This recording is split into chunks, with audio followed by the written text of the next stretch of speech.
السلام علیکم ورحمۃ اللہ وبرکاتہ۔ نحمده ونصلی علی رسولہ الکریم، اما بعد۔ اعوذ باللہ من الشیطان الرجیم، بسم اللہ الرحمن الرحیم۔ قد افلح من تزکی وذکر اسم ربہ فصلی۔ اللہ رب العالمین نے ارشاد فرمایا کہ جس بندے نے بھی اپنی اصلاح کی، تزکیہ کر لیا، اپنے رب کا ذکر کیا اور نماز ادا کی، تو وہ شخص کامیاب ہو جائے گا۔ نماز کے ضمنی مسائل پر ہماری بات جاری تھی۔ آج کی پہلی حدیث اور پہلا مسئلہ، وعن ابی ہریرہ رضی اللہ تعالی عنہ قال قال رسول اللہ صلی اللہ علیہ وسلم لو تعلمون ما فی النداء والصف الاول لأتوہما ولو کان حبوا۔ نبی مکرم صلی اللہ علیہ وسلم نے فرمایا کہ اگر تمہیں پتہ چل جائے اذان کے اجر کے بارے میں اور پہلی صف کے اجر کے بارے میں پتہ چل جائے تو تمہیں خود کو گھسیٹ کے بھی لانا پڑے گا تو تم لاؤ گے۔ مسئلہ یہ ہے کہ پہلی صف کی فضیلت حدیث سے ثابت ہے، پہلی صف میں کھڑے ہونے کی کوشش کرنی چاہیے، لیکن بالکل امام کے پیچھے والی جگہ کی کوئی خاص فضیلت ایسی کوئی روایت نہیں ہے کہ امام کے پیچھے والا بندہ جو ہے وہ سب سے افضل ہوتا ہے یا وہ جگہ سب سے افضل ہوتی ہے، ایسی تو کوئی روایت نہیں ہے۔ ہاں، پہلی پوری صف جو ہے اس کی فضیلت ہے، اس کی کوشش کرنی چاہیے، ایک بات۔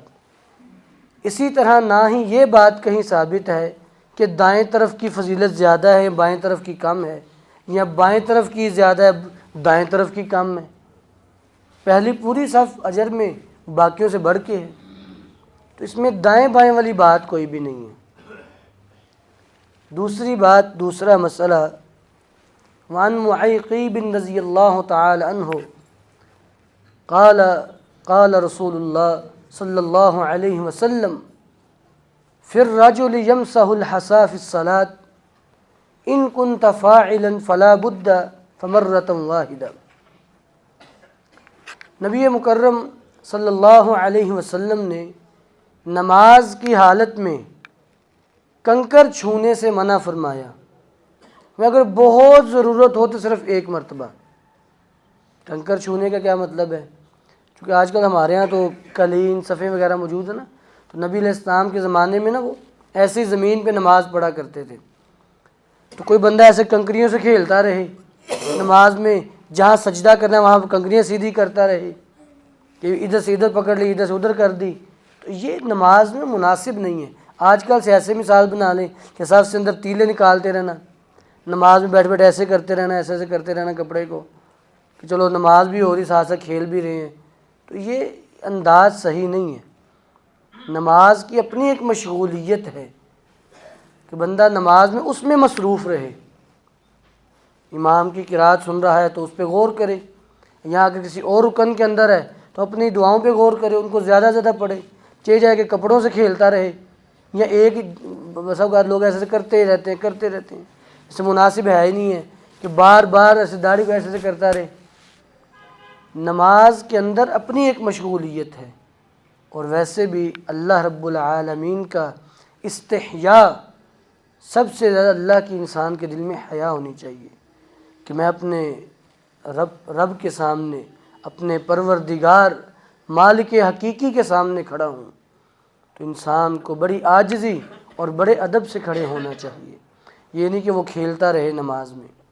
آخری بات، وعن ابی قتادہ رضی اللہ تعالی عنہ قال قال رسول اللہ صلی اللہ علیہ وسلم نہا عن التخسر فی الصلاۃ۔ نبی علیہ الصلاۃ والسلام نے نماز کے اندر تخسر کرنے سے منع فرمایا۔ تخسر کسے کہتے ہیں؟ تخسر کہتے ہیں ایسے ہاتھ رکھنا، کوک کہتے ہیں اس کو، جو پنجابی میں وکھی کہتے ہیں ہم، وکھیاں، تو کوکھوں پہ ہاتھ رکھنا نماز کے ایسے کھڑے ہونا، یہ نبی علیہ السلام نے منع فرمایا۔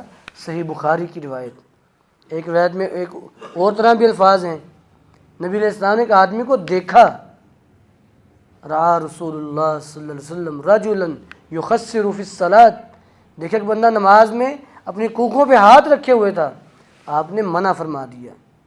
ایک اور حدیث جامع ترمذی کی، لیکن اس میں کچھ کمزوری بھی ہے، لیکن وہ قابل قبول ہے۔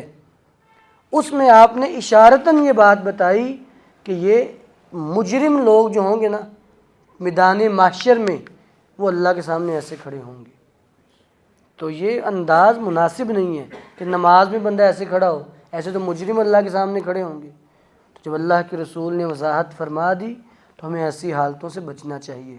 اللہ رب العالمین ہمیں کتاب و سنت کو سمجھنے کی توفیق عطا فرمائے۔ آخر دعوانا الحمدللہ۔